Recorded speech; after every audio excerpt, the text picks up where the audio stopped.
going on, everybody? Welcome to a brand new edition of the Chris Stevens Writes YouTube show. I am Chris Stevens, of course, a writer who writes and has a YouTube channel now. So every week, probably once or twice, maybe 3, 4, 5 times, 6, 7, 8, 9, 10. Well, not that many, but we'll have a few episodes each week where I talk about the things that are important to me, the things that I find interesting, the things that are interesting in the world.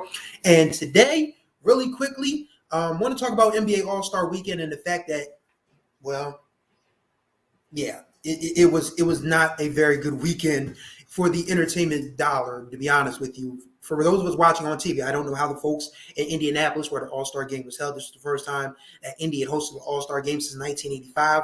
Back then, of course, the slam dunk contest, three-point shootout. Well, actually, there was no three-point shootout, but there was a slam dunk contest. There was an old-timers game, and those things were held at Market Square Arena, which is now gone to the ages, and the All-Star Game that Sunday was held at the Hoosier Dome, which, of course, now belongs to the ancestors. And, of course, this edition was in Gainbridge Fieldhouse, Indianapolis. And I've been watching NBA All-Star Weekend since 1990. I was 8 years old.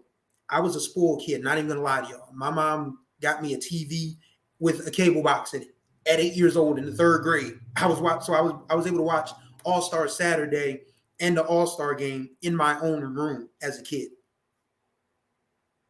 You know, you think you don't realize how spoiled you are as a kid until you grow up as an adult and say, when you think about, some of the things that your peers may not have had. And yeah, we weren't very rich at all in my family, but my mom tried to move heaven and earth for us to have certain things. And for me, having a TV and, having privacy as an 8-year-old, honestly, was a thing, because my sister slept in my mom's room. My younger sister slept in my mom's room.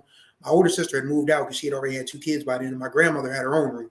So I was the only person, well, actually, me and my grandmother were the only 2 people in the house that had our own space, which was crazy. But yeah, with the TV came along with it. And that was my first All-Star Weekend. Dominique won the dunk contest. Craig Hodges won the first of 3 straight three-point shootouts.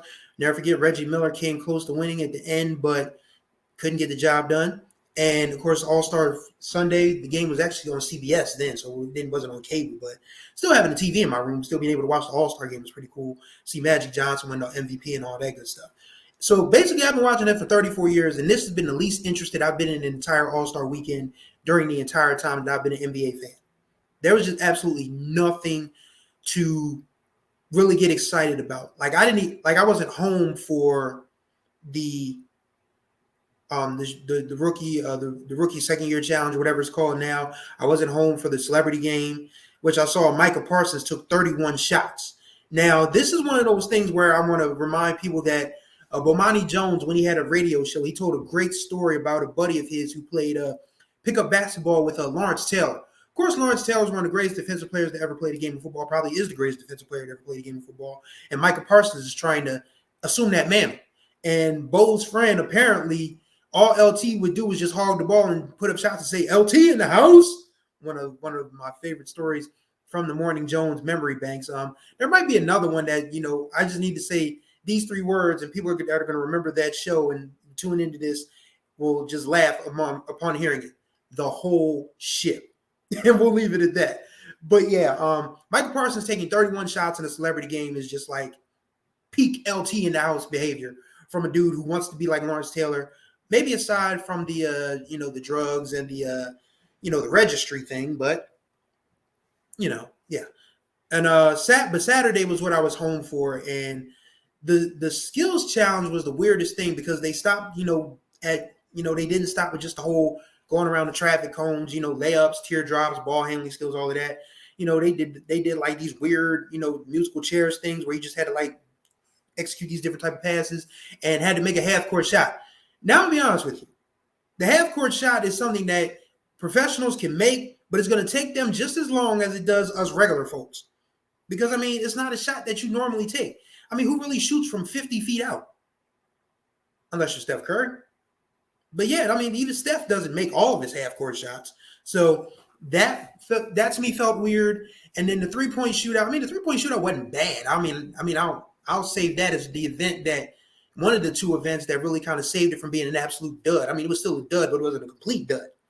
But the three-point shootout was pretty good. Dame won it for the 2nd straight year. Karl Anthony Towns, big foot, He had the toe situation. Never forget, the Milwaukee Bucks won the championship because Kevin Durant's toe was too big for a three-pointer that turned into a 2 at the end of Game 7 that only forced overtime. And the Bucks ended up winning that series in overtime and ended up winning the NBA championship in 2021. So the three-point shootout wasn't bad. And the Steph versus Sabrina challenge. Now I'm going to tell y'all something. I'm a Las Vegas Aces fan.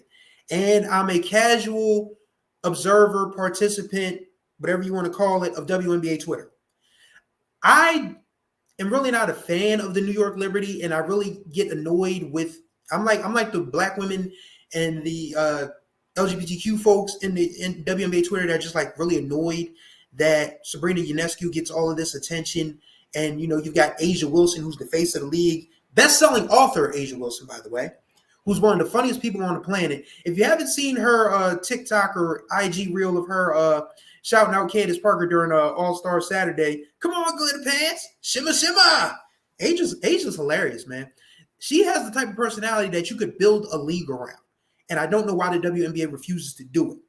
But that's another story. But the Steph Curry versus Sabrina Ionescu shootout was pretty damn good, except for one thing.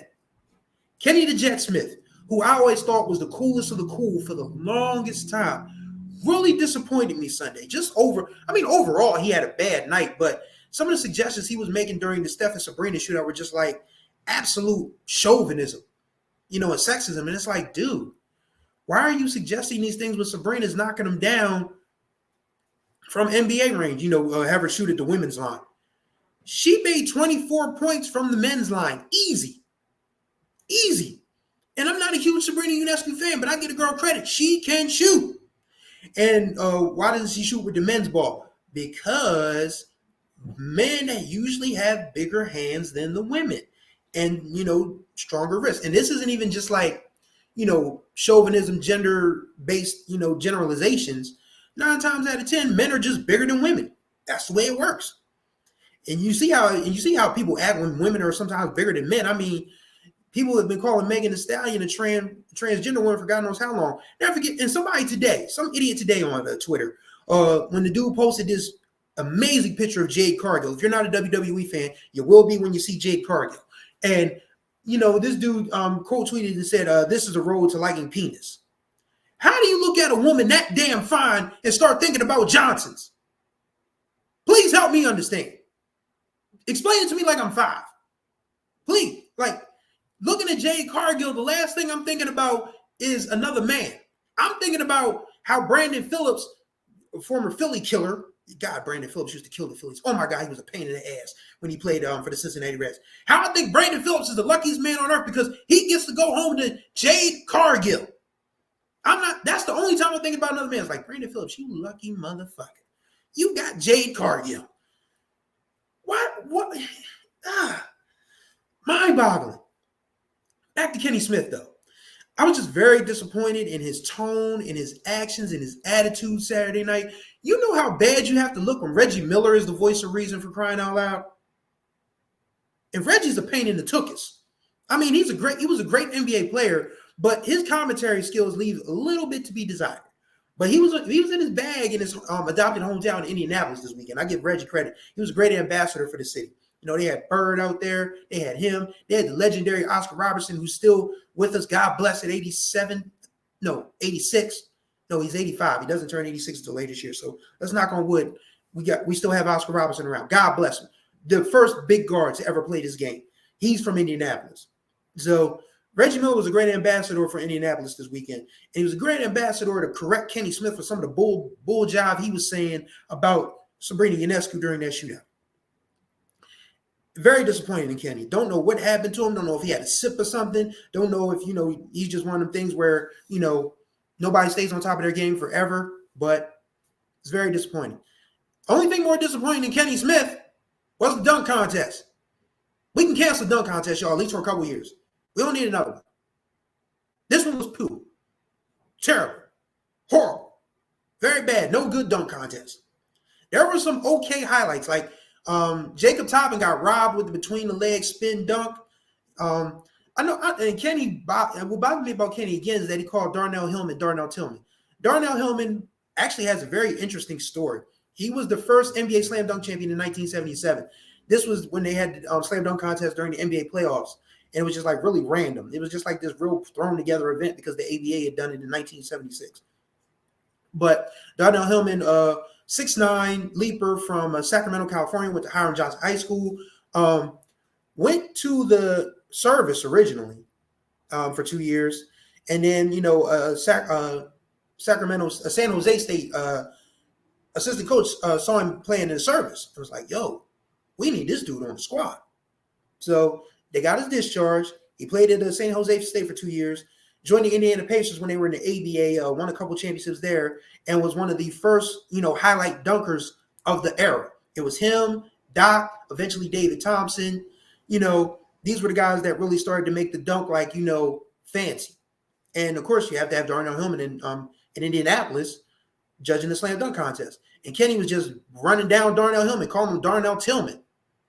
It's just terrible. But overall, the dunk contest, Mac McClung won it again, G League All-Star, won it with the Sixers last year, won it with the Magic this year. And Mac himself said he didn't even know if he's coming back next year. Dunk contest was terrible. Jaylen Brown tried to be a star and did it. And, he says he can live with the slander. But I don't know if he's going to be able to live with the slander because he bought that dude Kai Cenat, whatever it is.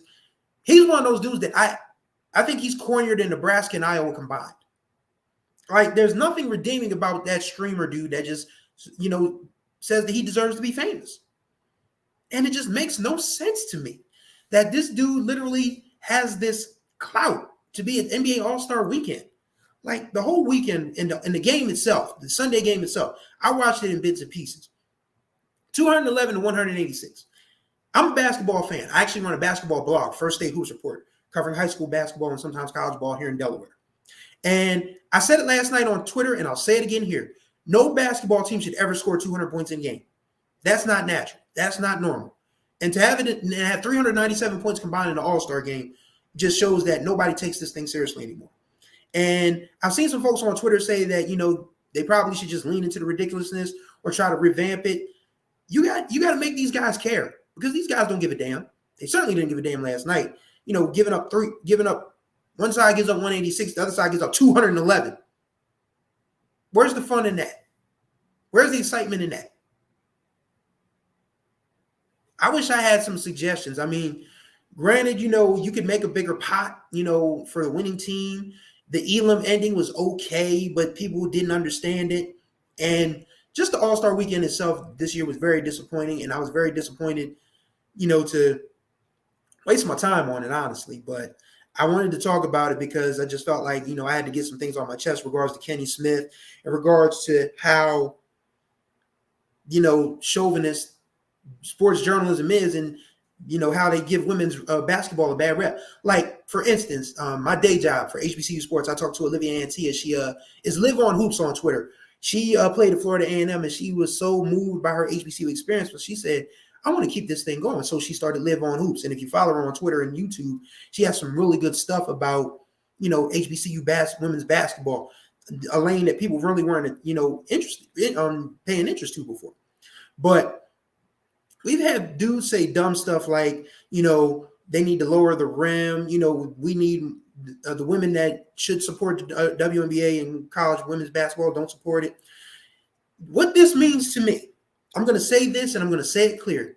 The men that say women don't support women's sports are upset that women don't, that the women, let me clear myself up. I'm going to say this and I'm going to say it clearly. The men who complain or allege that women don't support women's sports don't like the kind of women that support women's sports.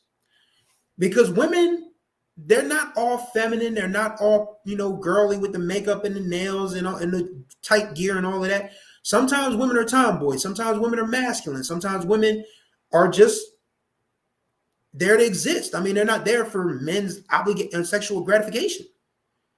And those are the women that are the core audience, and the WNBA should not shy away from that because you're doing yourself a grave disservice because, you're not going to, and granted, I don't want to say that feminine women and girly women don't like sports because that's ridiculous. I mean, some of the best players in the league are rather girly, but, people really want to just try to, base their notion of femininity and what women should look like, act like, sound like, be like, feel like on this archaic, prissy, foundation. And that's not how women are. Women, they have masculine, there are masculine women. There are women who don't wear dresses, who don't wear, claws, who don't have eyelashes, who don't have a bust down or 613 or whatever the fuck it's called. I don't know. The women know it. I mean, they know what I'm talking about. But, they're still women biologically, physically, emotionally. They're still women. They're just not women that, the male eye deems to be the type of woman that's acceptable. And that's bullshit. Bottom line. Women are who they are. Let them be who they are. Stay out of their business or support them if you really care that much. Because if you're just going to sit here and say that women, don't support women's sports, then you're being disingenuous. You're being ridiculous. You're just lying, period. You're lying. As Roman Reigns would say, you're lying. And that's really all I have to say about that. Stay out of these women's business. Stop being silly with it. And if you really want to support the game, then you'll support the game. If you don't, get out of the way and let the people that do.